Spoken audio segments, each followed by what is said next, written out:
दोस्तों, भारत पिछले कई सालों से घातक हथियारों पर काम कर रहा है। भारत में अभी भी कई घातक और एडवांस हथियारों को विकसित भी किया है, जिनका लोहा पूरी दुनिया ने माना भी है। लेकिन भारत पिछले एक साल से एक प्रोजेक्ट पर सबसे ज्यादा ध्यान दे रहा है। इस प्रोजेक्ट के तहत भारत काफी डेंजरस हथियार को विकसित करने में लगा हुआ है, जिसका नाम है HDFE-25। लेकिन हाल ही में इस हथियार को लेकर भारत को काफी बड़ी सफलता हाथ लगी है और भारत इसके परीक्षण में भी जुट चुका है और जल्द ही इसका परीक्षण भी किया जाएगा।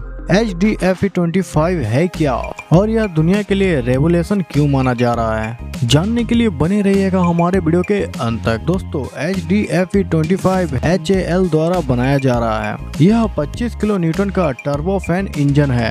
दरअसल HAL ने इंजन के कोर को पूरी तरह से परीक्षण कर लिया है और जो पैरामीटर HAL को चाहिए थी उसके हिसाब से ही इस इंजन के कोर ने परफॉर्मेंस दी है। यानी कि आप यह कह सकते हैं कि इस इंजन का कोर पूरी तरह से तैयार है। साथ ही इसको मैक्सिमम पावर रेटिंग में भी टेस्ट किया गया है और अब इसके इंजन के अदर पार्ट पर भी काम चल रहा है। दोस्तों, असल में इंजन में जो सबसे जरूरी चीज होता है वो इंजन का कोर ही होता है। इसके बाद ही इंजन के अदर कंपोनेंट पर काम किया जाता है। लेकिन अभी ये खबर सामने आ रही है कि यह इंजन पूरी तरह से बनकर तैयार हो गया है। जल्द ही भारत इसका परीक्षण भी करने वाला है। लेकिन सबसे बड़ा सवाल है कि आखिर इस इंजन की जरूरत भारत को क्यों है। तो आपको बता दें, UAV विंगमैन ड्रोन पर इनको लगाया जाएगा। विंगमैन ड्रोन को बनाने का मकसद लड़ाकू विमानों को रिप्लेस करना है। यानी भारत भविष्य में अपने लड़ाकू विमानों से इन्हीं ड्रोन से रिप्लेस कर देगा। यानी हमारी वायुसेना के विमानों को रखने की जरूरत नहीं पड़ेगी। इसीलिए सरकार ने यह फैसला लिया है। भारत भविष्य में ऐसे ऐसे ड्रोन बनाएंगे जिनका काम एडवांस फाइटर जेट से भी ज्यादा घातक होगा। आपको बता दें कि लड़ाकू विमान दुनिया भर में वायुसेना के लिए एक बड़ा सरदर्द है और इसके कई कारण हैं।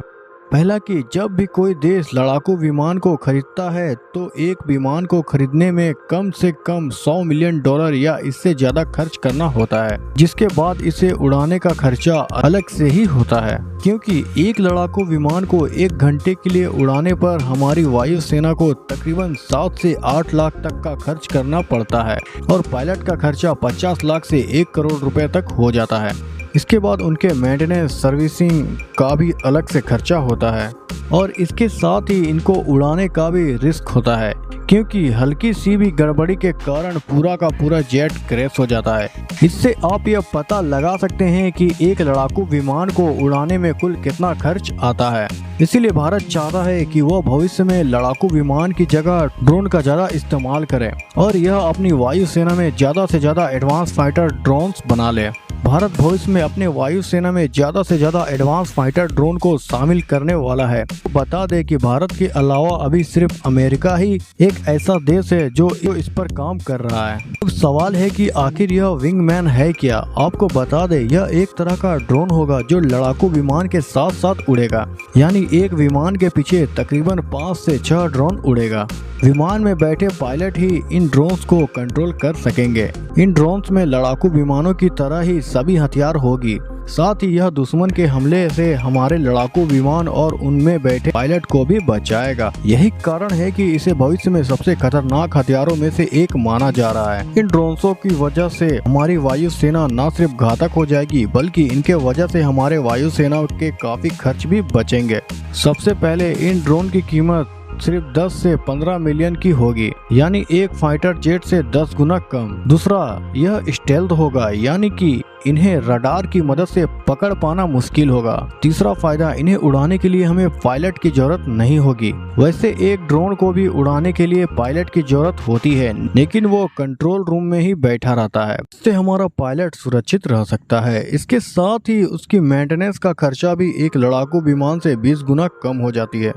इतना ही नहीं, एक विमान को उड़ाने में जितना खर्च आता है, इस ड्रोन को उड़ाने में उससे 10 गुना कम खर्चा आएगा। यानी कि बचे हुए पैसे से भारत सरकार हमारी सेना को और भी मजबूत कर सकेगी। लेकिन सबसे खास बात यह है कि इस तरह के ड्रोन को लड़ाकू विमानों की तुलना में काफी जल्दी बनाया जा सकता है। मान लीजिए कि चीन के साथ हमारा युद्ध चल रहा है, ऐसे में हम इनको जल्दी और ज्यादा तादाद में बनाकर चीनी वायुसेना की कमर तोड़ सकते हैं। दोस्तों, आपको बता दें कि DRDO चाहता है कि विंगमैन को बहुत जल्द से जल्द बनाकर तैयार किया जाए।